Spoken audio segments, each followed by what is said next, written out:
Good morning, detectives. We have our last book from our mini study of author and illustrator Kevin Henkes. This one is called Chrysanthemum, and as you might notice, the character is once again a little mouse. Chrysanthemum by Kevin Henkes. The day she was born was the happiest day in her parents' lives. "She's perfect," said her mother. "Absolutely," said her father. And she was. She was absolutely perfect. "Her name must be everything she is," said her mother. "Her name must be absolutely perfect," said her father. And it was. Chrysanthemum. Her parents named her Chrysanthemum. Chrysanthemum grew and grew and grew, and when she was old enough to appreciate it, Chrysanthemum loved her name.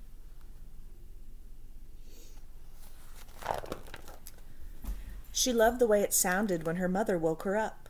She loved the way it sounded when her father called her for dinner. And she loved the way it sounded when she whispered it to herself in the bathroom mirror. Chrysanthemum, chrysanthemum, chrysanthemum. Chrysanthemum loved the way her name looked when it was written with ink on an envelope. She loved the way it looked when it was written with icing on her birthday cake. And she loved the way it looked when she wrote it herself with her fat orange crayon. Chrysanthemum, chrysanthemum, chrysanthemum. Chrysanthemum thought her name was absolutely perfect. And then she started school. On the first day, Chrysanthemum wore her sunniest dress and her brightest smile. She ran all the way. "Hooray," said Chrysanthemum, "school!" But when Mrs. Chudd took roll call, everyone giggled upon hearing Chrysanthemum's name.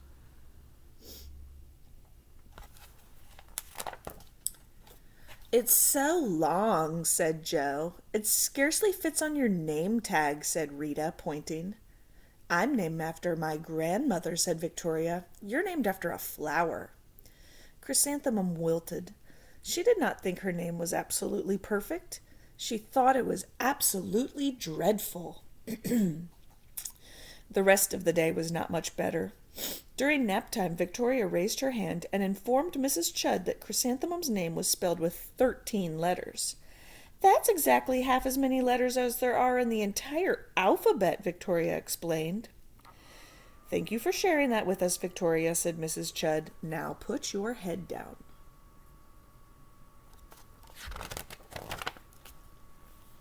"If I had a name like yours, I'd change it," Victoria said, as the students lined up to go home. "I wish I could," thought Chrysanthemum miserably. "Welcome home," said her mother. "Welcome home," said her father. "School is no place for me," said Chrysanthemum. "My name is too long. It scarcely fits on my name tag, and I'm named after a flower." "Oh, pish," said her mother. "Your name is beautiful, and precious, and priceless, and fascinating, and winsome," said her father. "It's everything you are," said her mother. "Absolutely perfect," said her father.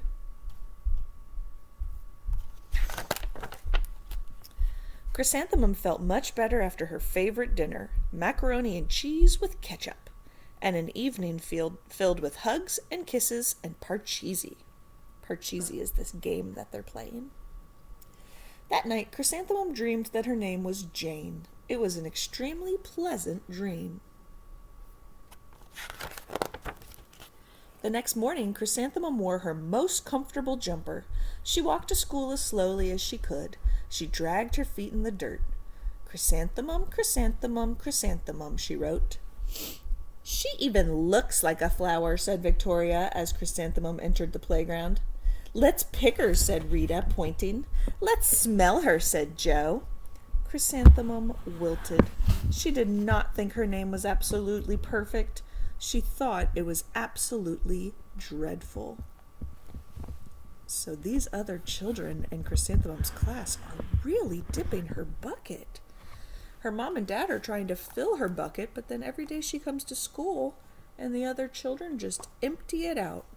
Poor Chrysanthemum. The rest of the day was not much better. During nap time, Victoria raised her hand and said, "A chrysanthemum is a flower. It lives in a garden with worms and other dirty things." "Thank you for sharing this with us, Victoria," said Mrs. Chudd. "Now put your head down." I just cannot believe your name, Victoria said as the students lined up to go home. Neither can I, thought Chrysanthemum miserably. Welcome home, said her mother. Welcome home, said her father. School is no place for me, said Chrysanthemum. They said I even look like a flower. They pretended to pick me and smell me. Oh, pish, said her mother. They're just jealous. And envious and begrudging and discontented and jaundiced, said her father. Who wouldn't be jealous of a name like yours, said her mother. After all, it's absolutely perfect, said her father. Chrysanthemum felt a trifle better after her favorite dessert, chocolate cake with buttercream frosting, and another evening filled with hugs and kisses and parcheesi. And Mom and Dad are doing their best to cheer her up. That night, Chrysanthemum dreamed that she really was a chrysanthemum. She sprouted leaves and petals. Victoria picked her and plucked the leaves and petals one by one until there was nothing left but a scrawny stem.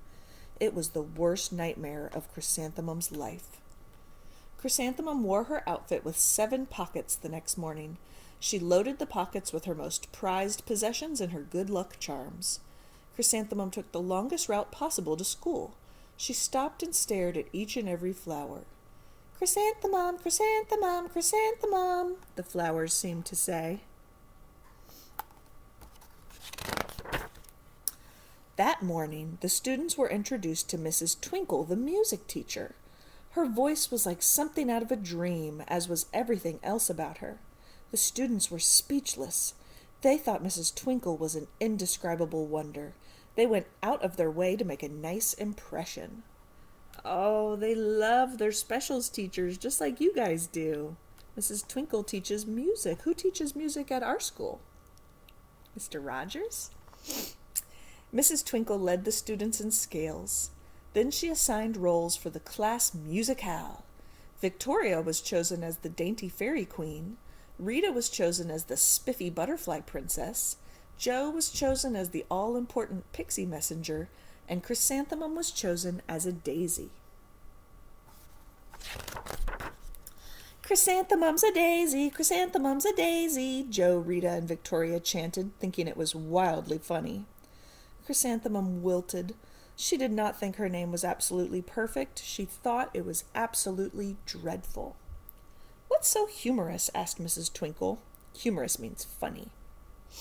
Chrysanthemum was the answer. Her name is so long, said Jo. It scarcely fits on her name tag, said Rita, pointing. I'm named after my grandmother, said Victoria, but she's named after a flower. My name is long, said Mrs. Twinkle. It is, said Jo. My name would scarcely fit on a name tag, said Mrs. Twinkle. It would, said Rita, pointing. And, said Mrs. Twinkle, I'm named after a flower, too. You are, said Victoria. Yes, said Mrs. Twinkle. My name is Delphinium. Delphinium Twinkle. And if my baby is a girl, I'm considering Chrysanthemum as a name. I think it's absolutely perfect. Chrysanthemum could scarcely believe her ears. She blushed, she beamed, she bloomed. Chrysanthemum, chrysanthemum, chrysanthemum. So Mrs. Twinkle just filled her bucket. She made her feel good about her name again. Jo, Rita, and Victoria looked at Chrysanthemum longingly. Call me Marigold, said Jo. I'm Carnation, said Rita, pointing. My name is Lily of the Valley, said Victoria. So now they all want flower names. Those are all different types of flowers. Chrysanthemum did not think her name was absolutely perfect. She knew it. Epilogue. Overall, the class musicale was a huge success. Chrysanthemum was absolutely perfect as a daisy. Victoria made the only mistake. She completely forgot her lines as the dainty fairy queen. Chrysanthemum thought it was wildly funny, and she giggled throughout the entire dance of the flowers. Eventually, Mrs. Twinkle gave birth to a healthy baby girl, and of course she named her Chrysanthemum. So, boys and girls, this book is all about somebody's name.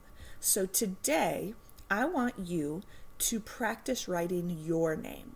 And if you can write your whole first name, I want you to practice writing your last name too. And if you've been using uppercase letters for your name, I want you to start practicing lowercase letters.